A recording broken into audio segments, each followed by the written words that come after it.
Hope you're enjoying this business breakdown. If you're enjoying learning how Namaan and January approach business problems, then you might benefit from one-on-one case interview coaching. We have a team of former McKinsey, Bain, and BCG consultants who love working with folks to help them build their business acumen and crush case interview prep. Join the Black Belt program, link in this episode's show notes, to get 8 hours of one-on-one coaching plus lifetime access to our digital resource library. Black Belt is designed to help you prep for case interviews, pass case interviews, land your offer, and get promoted. Our Black Belt cohorts have limited capacity, so don't wait around. Learn more and join today at the link in this episode's show notes.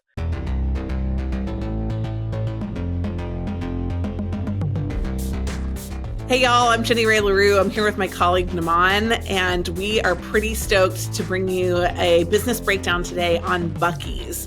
Buc-ee's is a private company. We have absolutely no real data on Buc-ee's, but I could imagine that we would get a case on a company like Buc-ee's in an actual case interview. I also think it's a really interesting business to study because there are some things that you might find a little unexpected about how they're probably managing and what they're thinking through. Namaan, you're sitting in Texas today. Tell us about an experience that you had with Buc-ee's to kick off the episode, and then we'll dive into some of the data. Buc-ee's is a wonderland. It's a Texas institution. You roll up to a Buc-ee's and there's literally 100 gas pumps like waiting to welcome you. You never have to wait to pump your car with gas, but the real magic happens inside. You walk inside and there's like Buc-ee's branded merch. There's premium snacks. There's clean bathrooms. There's just fun trinkets for you to walk away with. It's kind of like Costco. Like you can't go in there and not walk out without spending more money than you wanted to. And so there's like a chipmunk mascot, right? Like walking around. Like it's more fun than your average rest stop or gas station, which is where I think a lot of the cultural magic comes from. So I'm excited to dive into this Texas institution today. Well, what we're going to do in the episode today is just walk through a couple of key things. First of all, we'll talk about the high-level data on Buc-ee's. Again, totally estimated, but I think it'll be really interesting for you to see. Second, we're going to talk through the business model of Buc-ee's. We always take a perspective on whether a company is a fixed cost or a variable cost business. So before we get there, if you want to make a guess, you can see if it lines up to what our idea is. Then we're going to talk about key metrics. Both Namaan and I have picked a couple of key metrics that if we were leading Buc-ee's right now, or maybe if we were in a PE firm, which I'm sure there are a number of them having conversations with Buc-ee's all the time, what would we be thinking about managing to? And then finally, a couple of hot takes. So I'm going to kick off by just talking about some of the high-level data. My first Buc-ee's experience was this spring when my kids decided that a trip to England for spring break was total nonsense. They wanted to go to Texas to see the solar eclipse. And so we planned what was probably a more expensive week in Texas during the solar eclipse to go down there. And of course, the night before, we stopped at Buc-ee's to fill up the rental car and also to make sure that we were loaded up on eclipse snacks. And Buc-ee's did not disappoint. My kids still talk about the place in Texas that had the $1 ices, which was a fraction of what we spent at Buc-ee's because there were snacks, there were hot snacks at different counters, different kinds of hot snacks. The store footprint was the size of like larger than a Trader Joe's, right, inside. So amazing merchandising. And some automotive, but definitely like all kinds of different food, hot food items, and you know, merch, right? People are walking out with stuffed animals and shirts and everything else. But that actually was my first experience on the ground with Buc-ee's. The reason I wanted to do this episode today is that about a year ago, I read an email from The Hustle. And people used to ask me, where do you get your business information from? Well, obviously the pod is one of the goals is that you get it from here. But it used to be for me that I would read these business profiles in airline magazines. And I feel like The Hustle does this kind of similar deep dive storytelling on businesses. And they talked about how a man had built $1 million business reselling Buc-ee's items. So somebody walked into the store, bought the items at retail, they marked them up 20 to 30%, sold them on an e-com site, and then shipped them out to consumers that weren't anywhere near a Buc-ee's. And I was just like, I have got to see what could be an after-sale market at a premium price for these kinds of items. So that was kind of a fun one. The second experience that I had was pretty recently in a class that I was teaching. Somebody talked about Buc-ee's being a business that they admired. And they talked about how when they enter new markets, they put up a billboard that says the closest Buc-ee's is X number of miles away. From the Hustle article, it said that people on average would drive 17 miles out of their way to stop at a Buc-ee's. And then coming back to this, it was, right, they're playing on this incredible brand loyalty that they have. So I kind of went in. My first question was, how many stores does Buc-ee's have? How close are they to U.S. saturation? Are they a Texas phenomenon, or are they beyond that? They only have 50 total stores. So for a brand to be nationally known with 50 total stores is pretty extravagant. The revenue per store estimated is $50 to $100 million.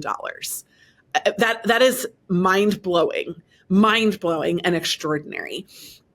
In addition, they have, on average, their annual unique store visitors are over 100 million store visitors. And that brings their top line revenue to an estimated $2.5 to $5 billion. Y'all, that is just for the tiny magnitude of this company. That is pretty wild. We have no way to actually estimate it, but based on proxies, that means around $200 million in operating income. And so with that, that's kind of just some of the baseline of how Buc-ee's is, what they are, some of the kind of core issues. Namaan, over to you for what the heck this business model is.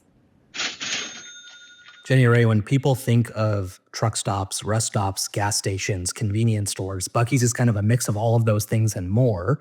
And when you think of businesses like that, I think a lot of people's mind goes first to, well, that must be a primarily fixed cost business because of just the infrastructure that exists to support the business. But when I take a look at Buc-ee's, I see a primarily variable cost business. And all that means is for every single item that you sell, there is an input cost that you must account for. So the food that you sell, the merchandise that you sell, even every gallon of gas that you sell, there's an input cost that goes into that unit of transaction. And so when we take a look at Buc-ee's, we see a primarily variable cost business. Yes, it has also a fairly large fixed cost footprint, but that's not the metric that I would be managing to inside of the business if I was running or advising this company. So I'd be taking a look at variable cost first, fixed cost second.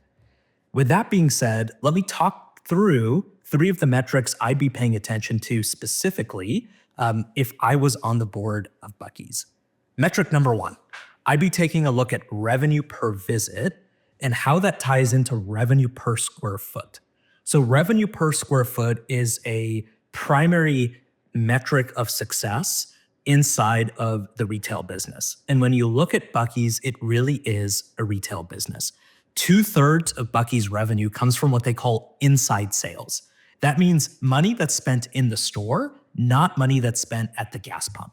And so when 2/3 of your revenue comes from inside sales, you want to maximize revenue per visit, which is when Jenny Ray and her family come to Buc-ee's, how much can I get them to spend in one visit? Yes, we want her to buy the icy, but we also want her to buy the hot food. We want her to buy the stuffed animal. We want to maximize the transaction amount per visitor inside of each interaction that we have with them. And one of the reasons we want to do that is because we have such a larger store footprint than our competitors that we have to make sure that the return on that investment and the payback period on that investment are reasonable.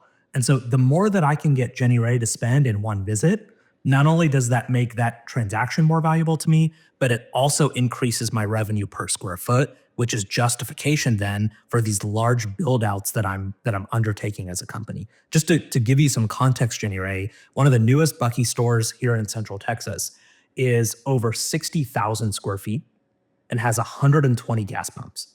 And so like if you are going to run an operation like that, and if you are going to have inventory to fill 60,000 square feet, then you have to ensure that you are maximizing your revenue per visit. So that's metric number 1 for me.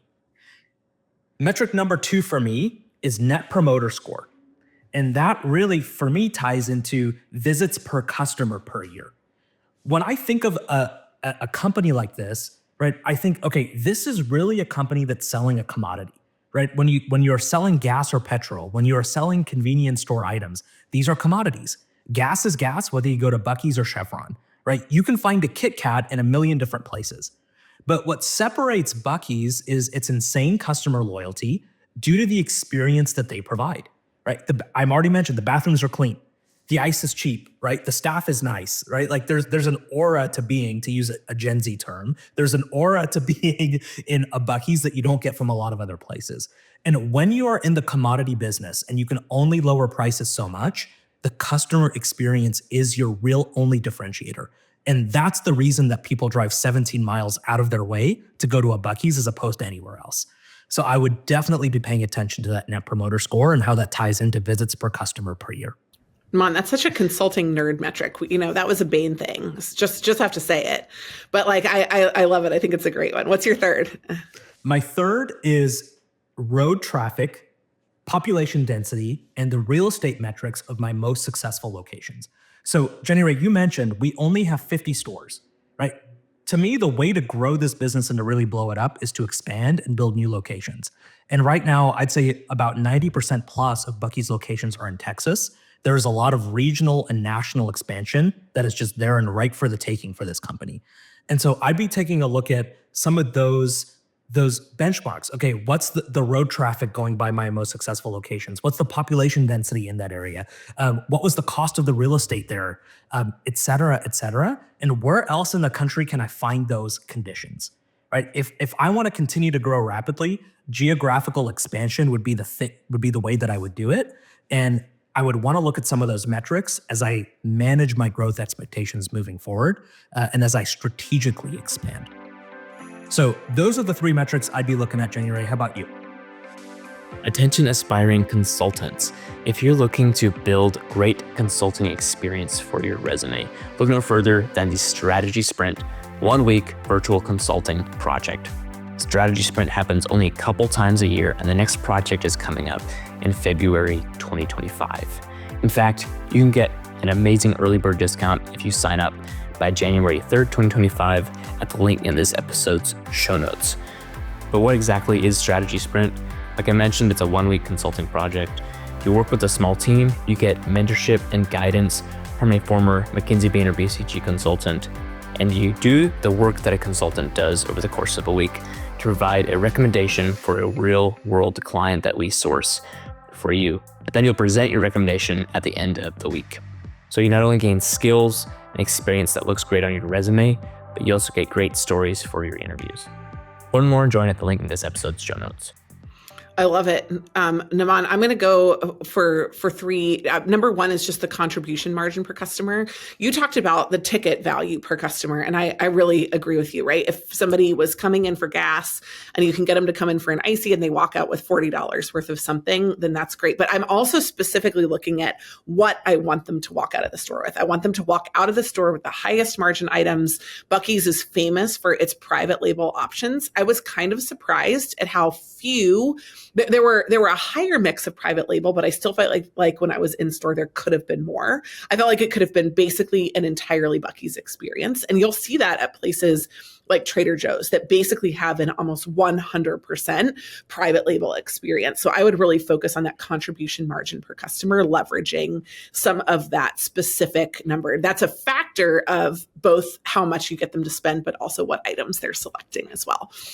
The second one I think would be really valuable is if it were me and this was my cash and I was Buc-ee's, I would focus entirely on store expansion. Looking at the numbers of what you're able to do, right? 50 million in revenue, 4 million in profit approximately on a per store basis without a significant amount of that needing to be reinvested inside that business. Pretty high turns on my inventory. So I'm probably able to get really favorable supplier negotiated rates. I think I just look at how many Buc-ee's can I open and how quickly. When the student brought this to me in a class, the next one that they were opening was in New Jersey. That seemed odd to me. It doesn't fit the profile of the kind of store openings that you're talking about. I would imagine that you would move throughout the Southeast and the Southwest a lot more quickly, that you would move throughout the Midwest, and that you would focus on major thoroughfares, having one Buc-ee's per area, but really focusing on the population density per store. And also the some of those traffic metrics. But I really think population density per store, because as you mentioned, you're trying not to just get passing traffic, but rather this kind of foot traffic that is consistent coming back. The third item that I identified was SKUs per store, just to go in a little bit of a different direction from what you talked about. I think that Buc-ee's has the opportunity to expand into even a more whole service store. And I was trying to remember, I need you to go into a Buc-ee's to confirm this. I don't think I got a shopping cart when I walked in the store. And there is something implied when you're handed a shopping cart, or when somebody gives you, I'm not talking about the mega ones, but just like a mini double tier shopping cart, that you kind of just feel like, well, I should probably fill it up, when I'm in the store. And I felt like the merchandising process definitely was like a little bit of an exploration, but really, really like studying customer behavior, product positioning. I would imagine that they have some of that thought out, but sometimes success can mask strategy, right? You can just be like, look, we're great at selling stuff, and you don't think about what you're going to sell and how much of it you're going to sell and how many more items you should be carrying, and really looking at the inventory turns per each one of those SKUs, as well as the number of the SKUs in the store.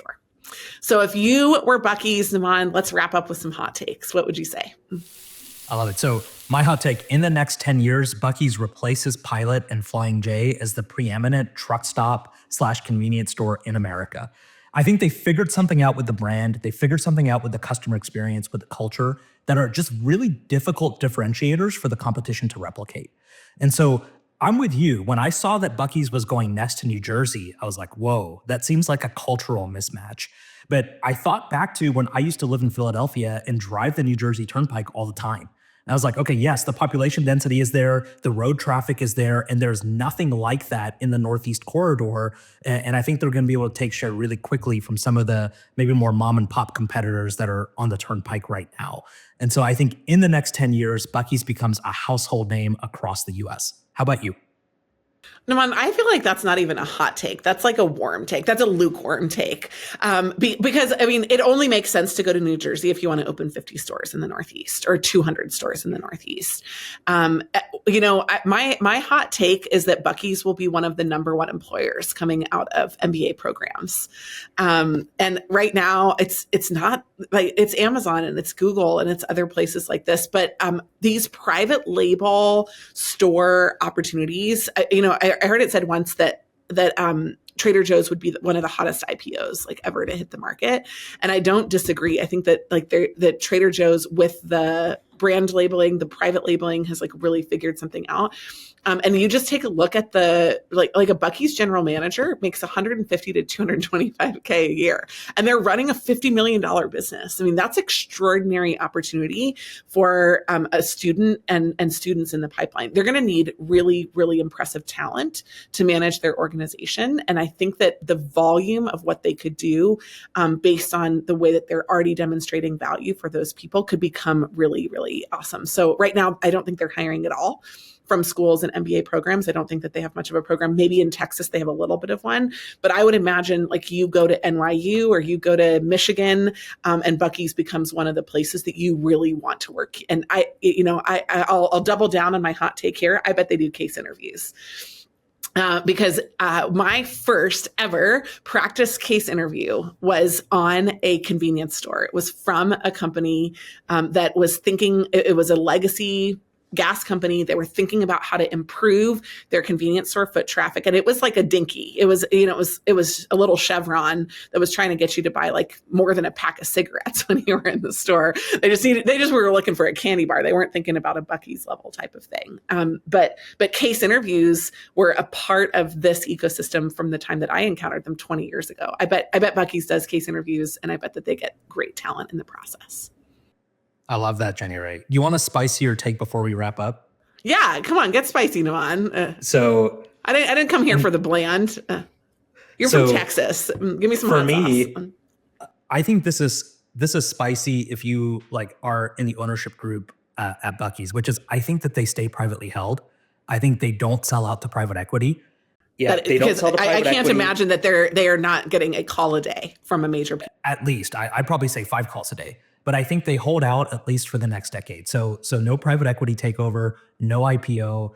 I think they don't necessarily need outside capital to continue to grow. When you look at our projections in terms of what their free cash flow would be, when you look at what their operating income is per store, like they are generating the capital that they need already to reinvest in expansion. There is no need to dilute your ownership stake unnecessarily. So I think Buc-ee's stays private, at least for the next decade. I think that is a hot take because you could take on leverage and grow faster. If our goal is store expansion, certainly advisors would say, look, take it and do it. But I think you command a different kind of premium if you have a network that's larger. Besides, it's not all about money, right? It's not. Thanks, Namaan. Great combo. If you haven't visited Buc-ee's, if you have a perspective on it, if you've never thought about it as a business, but just as a consumer experience, we hope that you learned something from the episode today. As always, if you disagree, we love hearing your thoughts. Leave us comments, send us messages, and if you have a business that you'd love for us to profile in a future business breakdown, please send us a message. Thanks again for listening.